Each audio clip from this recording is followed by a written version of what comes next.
of the things you talk about in your book is how Prince, worked so hard to be known in Minneapolis or be known around the world, but Minneapolis was the last to come around for Prince to say, okay, we love him. But everything I experienced and saw was that, they loved their native son like no other. once Like it they're is, dead, you know, huh? once they've passed, you know. Right. This And was the that's, last town. I have to tell the yeah. truth here, and where people would, in L.A. or Paris, they'd be like, oh, like there was an aura to his aura. Here, it was still his town. It says in the Bible, a prophet everywhere but his hometown. People would still come up to him on the street and say, "You sold out at Purple Rain. You sold out to the White." And he'd always say the same thing. He'd look at them and just say, "Yeah, well, what are you doing?" It was a good question.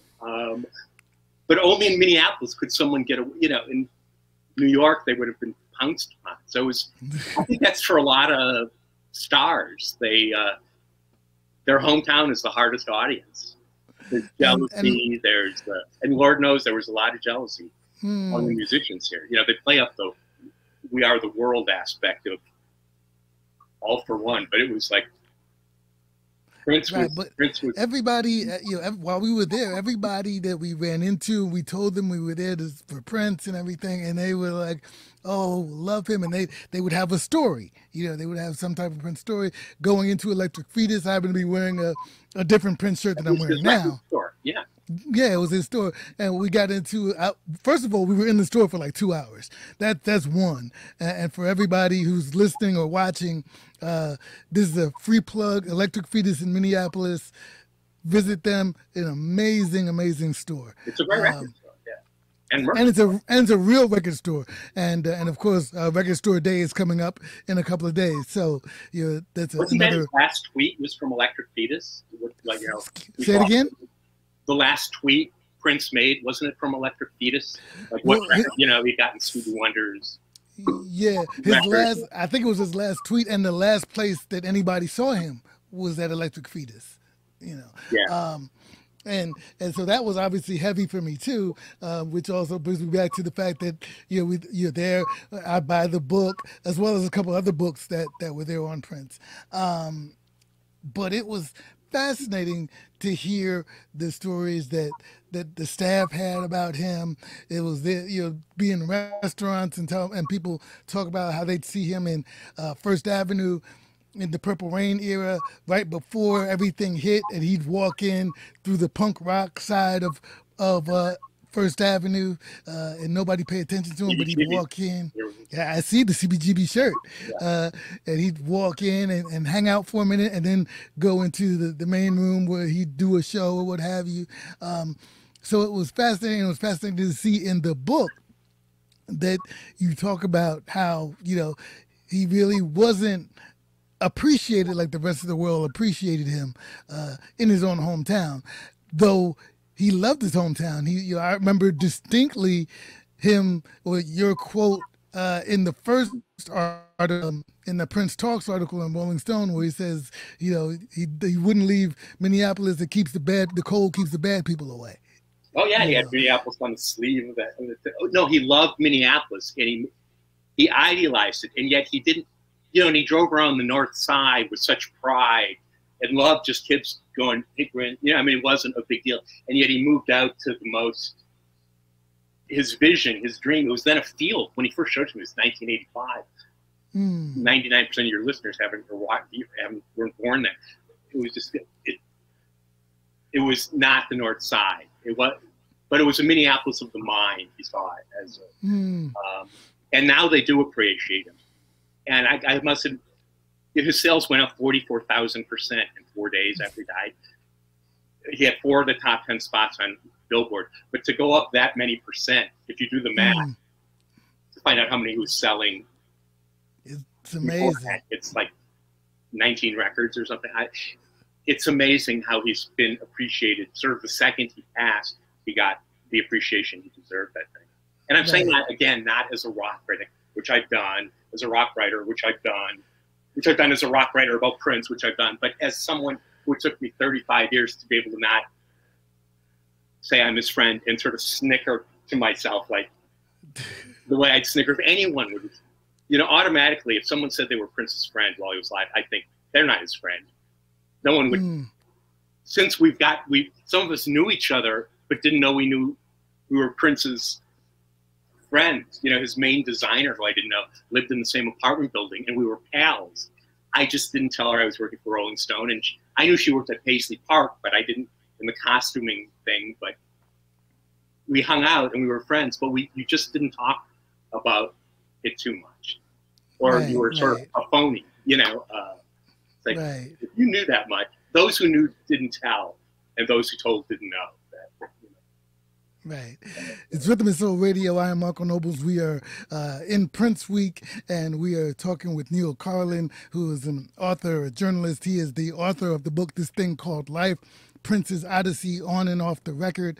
It is available everywhere in hardcover. It'll be available in paperback towards the end of this year, 2021. As you know, there are so many interesting tidbits about about the book and what you share in the book. One of them is you were just talking about Paisley Park. One of them was that you really didn't like going to Paisley Park. You'd only been a couple of times. Talk about that. What Paisley Park represented to you? 12 times, but I quit going when he said in the 90s. Well, I quit writing about him, first of all, and then I quit sort of the world he lived in, and we got sort of a one-on-one thing. But the moment, I don't believe in premonitions, except when he said, here's the field, I'm going to call it the place Paisley Park, you know, and I said, what does Paisley Park mean? And he said, it's a place where you can go to be alone.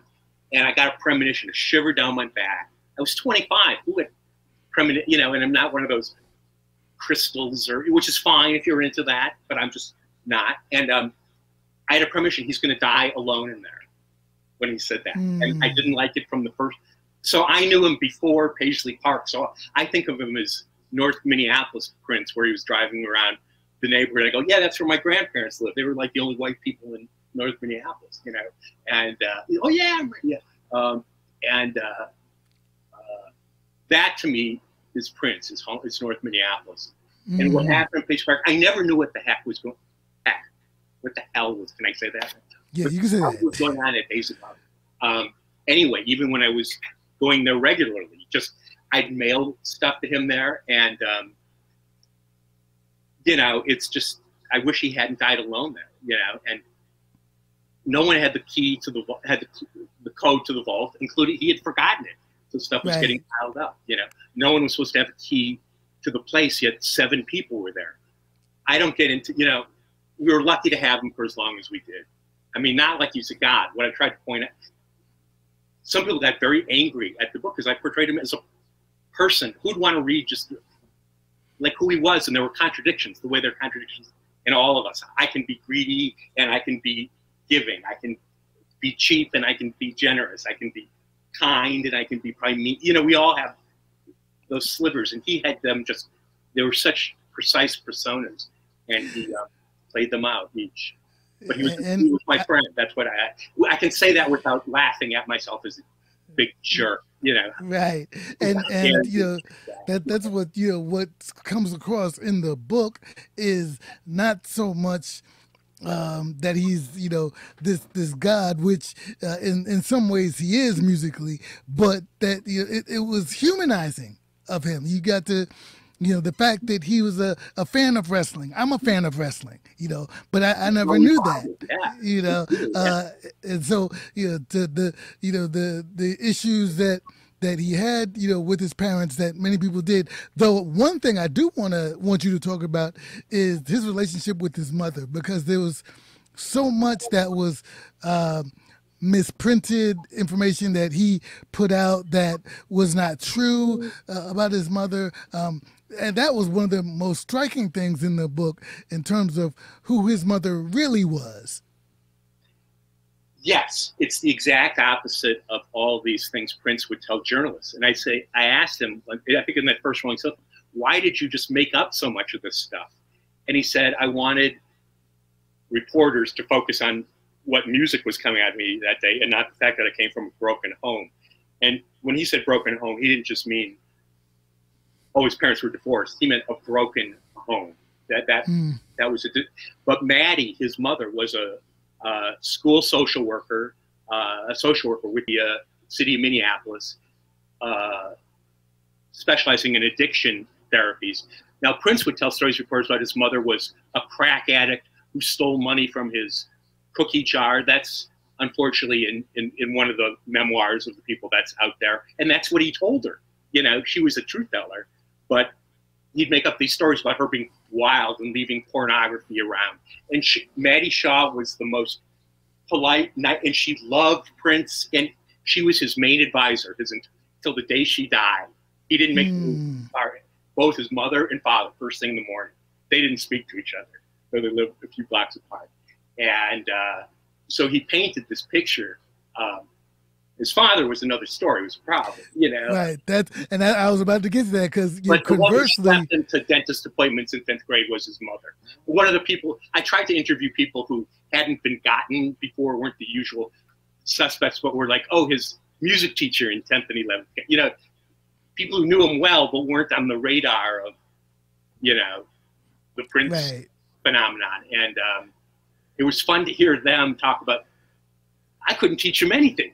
In 9th grade, he was laughing. The teacher, you know, it was fun to do, to find those unknown people. And I'm glad I'm coming now. I've got to start getting ready to start promoting the paperback, and I'll start getting into this is helpful to talk to a Prince fan who's been here too, Marco, who knows the place. So thank you. I've actually got I seem like a jerk if it's their Prince fans, so I have not met, but we've been Facebooking. And you got to go. And I would be standing up Prince fans, which is like no, and we can't have you do that. But what I will hope that you'll be able to join us again at some point, and we could talk more about Prince, and not just during the birthday celebrations or the recognition of his passing, but at different times we can come back and share more. It truly is. That's a pretty good excuse, isn't it? Prince fans, I don't know. I'm already, because I've been hanging out longer than I thought. I'm already going to be late, so I have a good excuse. I'm going to use you as an excuse. Is that okay? Use me away. Go ahead. Use me. As Bill Withers would say, use Neal Karlen, the author of This Thing Called Life, Prince's Odyssey, on and off the record. Such interesting information about the human being, Prince Rogers Nelson, in addition to the genius, the musical genius that we all know and love. Neal, thank you again so much. He was a genius. I'm not a genius. So as a friend, you're automatically doing him short shrift. But 50 years down the line, I still think they're going to be writing biographies of him, and a genius will come along and write at least they'll know these quotes are real. They're on tape. They exist. Absolutely. Meaning it, not making it. Whatever book is written from this point, I doubt will have the human quality that your book has. I mean, it makes you feel it is, particularly for Prince fans. It is emotional. It is fun. There are things that you get to take with you, quotes like, never meet your heroes, that he believed in, that you share about, that you talk about in this book. The whole, one of the things I got out of the book was the history of race in Minneapolis. And that, now we think about George Floyd and everything that's happened over the last year, but this is not an isolated incident in Minneapolis. This is something that's been going on for decades, unfortunately. Oh, yeah. And that's something George Floyd is in the beginning, and I did try to describe it later in a whole chapter. That was pre-George Floyd. But I don't know if Prince had been alive, I think it either would have killed him or he would have produced this incredible soundtrack. And I don't mean, a double album set. I mean, something that defined what has just happened to the world, And, I had to work. I wondered, am I glad he's not here right now, or do I wish more than ever he was here? And I wasn't sure. Right. But thank you, Marco. I really appreciate it. And I am using you. At least I'm admitting to you as an excuse. Well, It wasn't me. This guy would not let me off the show. Which yeah, Mark Arnoldi, look him up in Manhattan. He said, "Oh, Brooklyn, you're in Brooklyn." No, actually, I'm outside of Manhattan, but they'll be able to find us online, rhythmandsoulradio.com. The F train stop on 7th Avenue. This is when it was rough. People would visit you once in Brooklyn, on the subway. Right. Every time the subway stopped, it would rattle. I love New York, So congratulations on surviving. Well, no, it's much nicer now. Well, gentrification.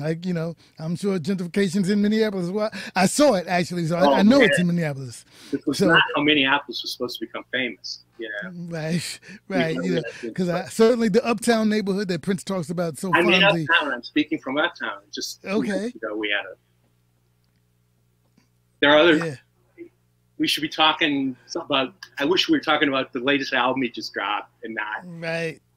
Not even the latest album is a state it dropped, Right. Well, at least, the estate is dropping the new album, Welcome to America, which apparently is very prophetic with some of the things he was writing about 10 years ago that's now happening. He wrote Donald Trump that version in 1990. That was 20 years, Right. Right. Well, I'll let you go so that you can catch up with some other Prince fans. Angry Prince fans, how devoted we are. We are absolutely. I knew, So please well, Neal, open. I'll be careful. Prince fans for a week. I'll be careful.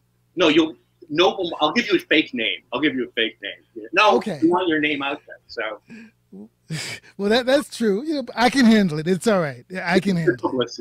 I think I can hold my own. We'll bond over Prince, and then they'll understand. They do. Yay!